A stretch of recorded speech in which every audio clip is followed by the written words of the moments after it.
دیکھیے آج کل اس ٹاپک پہ بہت زیادہ ویڈیوز بن رہی ہیں، یہ نیوز میں بہت زیادہ ان ہے، یہ جو پاکستان شامل ہوا ہے 60 ممالک کے اندر غزہ پیس بورڈ ہے جو ٹرمپ صاحب نے یو این او کی ناک کی سیدھ میں ان کے اگینسٹ یہ بورڈ بنایا ہے۔ حالانکہ اس کی دیکھا جائے ٹیکنیکلی کوئی ضرورت نہیں تھی اگر یو این او اپنا کام کرتی یا اس کو کرنے دیا جاتا، لیکن چونکہ یہ ایک بورڈ بن گیا، اس کے اوپر بہت زیادہ لوگ ویڈیوز بنا رہے ہیں، بہت زیادہ ویوز آ رہے ہیں، لاکھوں لوگ لائک کر رہے ہیں، اور میجورٹی ہے جو ہمارے جو پاکستانی ہیں میجورٹی وہ اس کے اگینسٹ ہے کہ پاکستان بیچ میں کیوں چلا گیا، یہ ہو گیا۔ اب اسپیشلی ہمارے جو پی ٹی آئی والے بھائی ہیں، ایون ویسے اوور آل بھی جو ہمارے جو بابے پرست جو بھائی ہیں، جو یعنی مذہبی طبقہ، وہ اس کے خلاف ہو، جی پاکستان اسرائیل کو تسلیم نہیں کرتا تو پاکستان کیوں بیٹھ گیا ہے، اس لیے آہستہ آہستہ اس کو تسلیم بھی کر لیں گے ہم۔ یار بات یہ ہے بھائی، اگر آپ غور سے دیکھو، اسرائیل نہیں چاہ رہا تھا کہ پاکستان اس بورڈ میں بیٹھے۔ اگر اسرائیل ایک کام نہیں چاہ رہا تھا تو اس کا مطلب ہے وہ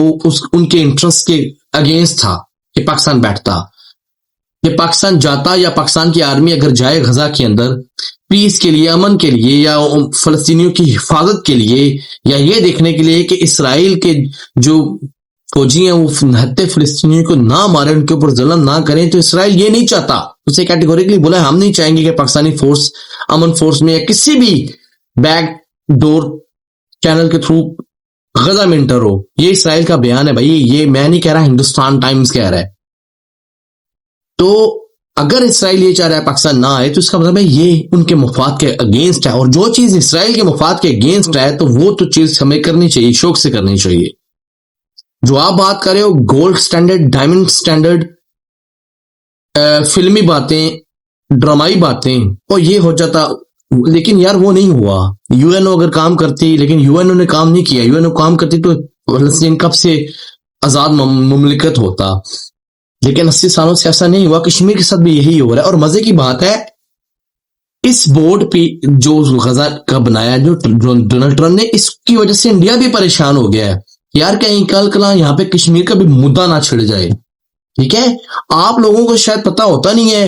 ایویں ناچنا شروع کر دیتے ہو پاکستان کی ہو۔ میرے خیال بھائی میں بھی پاکستانی ہوں، میں بھی پاکستان کا ووٹر ہوں، میں بھی پاکستان کا شہری ہوں، میرے نزدیک ٹھیک ہے اچھا ہی ہوا ہے جس انٹرنیشنل فورم کے اندر فلسطین کی مسلمانوں کی بات ہوگی، پاکستان کو وہاں پہ بیٹھنا چاہیے، کیونکہ پاکستان ہی ایک ایٹمی طاقت ہے، اور پوری دنیا مسلم ممالک سے زیادہ اگر دنیا کسی کی کو سوچ سنتی ہے یا سمجھتی ہے، خطرہ سمجھتی ہے اپنے لیے، تو وہ پاکستان کو ہے۔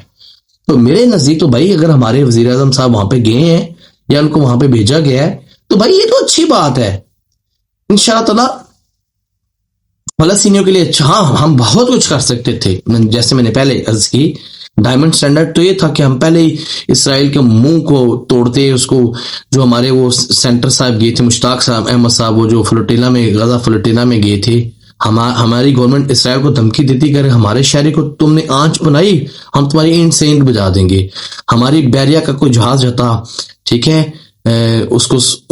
اس فلوٹیلا کی حفاظت کے لیے، لیکن یہ کتابی باتیں ہیں، یہ گولڈ ڈائمنڈ سٹینڈرڈ ہے، یہ نہیں ہوا، یہ نہیں ہوا، ہم نے نہیں کیا، یا ہم نہیں کر سکتے، کر تو سکتے تھے لیکن ہم نے نہیں کیا، جو بھی اس کی ریزن ہے۔ لیکن جو ہم کام کر رہے ہیں نا یار، جہاں پہ تنقید ہوتی ہے ہماری گورنمنٹ کی، ہماری اسٹیبلشمنٹ کی، جائز تنقید کرنی چاہیے، لیکن جہاں پہ اچھا کام گورنمنٹ کرے تو اس کو گورنمنٹ کو کریڈٹ بھی دینا چاہیے۔ تو بھائی آپ سمجھو، انڈیا نہیں چاہ رہا تھا، انڈیا نہیں خوش پاکستان یہ ایک بورڈ بنا ہے، اور اسرائیل نہیں خوش کہ یہ بورڈ کیوں بنا ہے، اور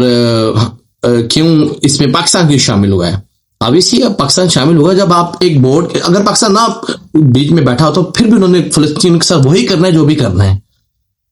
اچھا ہے اب پاکستان بیچ میں بیٹھا ہے تو شاید کہیں نہ کہیں اس کا سلوک چلے، اس کی بات مانی جائے، اس کی اگر آرمی جاتی ہے غزہ کے اندر تو شاید وہ ہمارے مسلمانوں کے لیے اچھا ہوگا، برا کبھی بھی نہیں ہوگا انشاءاللہ تعالیٰ۔ کیونکہ مجھے نہیں لگتا پاکستان، اور یہ جو ناچ رہے ہیں جی پاکستان کی فوج حماس کو ختم کرے گی، حماس سے لڑے گی، بھائی ایسی کوئی بات نہیں ہوئی، یا کم از کم میں نے تو ایسی کوئی بات، نہ ٹرمپ نے یہ بات کی ہے، نہ پاکستان نے یہ بات کی ہے، نہ ہماری اسٹیبلشمنٹ آرمی نے یہ بات کی ہے کہ ہم حماس سے لڑیں گے۔ بھائی ایسے تو کسی نے کہا نہیں، تو اب کیوں جھوٹ پھیلا رہے ہو، افواہ پھیلا رہے ہو، قوم کو غلط چہرہ دکھا رہے ہو؟ بھائی سچ یہ حقیقت یہ ہے کہ پاکستان نے اچھا کیا ہے، اور بہت اچھا کیا ہے، جب تک ہم ایک کمرے میں بیٹھیں گے نہیں, جب تک ہماری انٹرنیشنل دنیا ہمیں سنے گی نہیں, ہم کشمیر کے حق میں کچھ بھی نہیں کر سکتے. اور کیا پتا, وہی جو انڈیا والی بات ہے, اگر انڈیا ڈر رہا ہے یار یہ کہیں مدعا کشمیر کا نہ اس 60 ممالک کی جو پلان بنا ہے, جو جماعت بنی ہے, اس میں کہ کشمیر کا مدعا نہ کھڑا ہو جائے ٹرمپ کے سامنے, تو اچھا بھائی یہ تو ہمارے لیے, ہم تو اس کو یوز کر سکتے ہیں. ہماری تو بلکہ گورنمنٹ کو چاہیے چیخ چیخ کے بولے ٹرمپ کو کہ بھائی تو غزہ میں بھی تو امن کروا رہا ہے, امن تو خیر کوئی نہیں کروا رہا, ابھی بھی ان کا قتل عام جاری ہے, لیکن جو بھی بہتر تو ہوئی ہے, پہلے سے تو بہتری ہوئی ہے نا الحمدللہ. اب تم جو ہے نا اس کو ظاہر ہے اس کو پالش کرنا, اس کو جو ہے نا غزہ ٹرمپ کو تھوڑا مکھن لگانا پڑے گا, بٹرنگ کرنی پڑے گی. تو اس کو بٹرنگ کرو کہ بھائی آپ کشمیر کی طرف بھی ہمارا مدعا, ہم یو این او 80 سالوں سے کشمیر کا مسئلہ نہیں حل کر رہی, بھائی آپ کی مہربانی آپ ہمارے کشمیر کا بھی مسئلہ حل کرا دیں, یہاں پہ ریفرنڈم کروا دیں. پاکستان اس کو یوٹیلائز کر سکتا ہے اگر کرنا چاہیں تو, لیکن لہٰذا آپ غلط بیانی نہ کریں, غلط انفارمیشن آپ لیں. اللہ تعالیٰ آپ کشمیریوں کی جو ہے نا مدد فرمائے. پاکستان زندہ باد. پاکستان کوئی نہیں بھائی کشمیر اسرائیل کو تسلیم کرنے لگا, یہ آپ غلط افواہیں نہ پھیلائیں, قوم کا مورال نہ ڈاؤن کریں. جزاک اللہ خیر. السلام علیکم.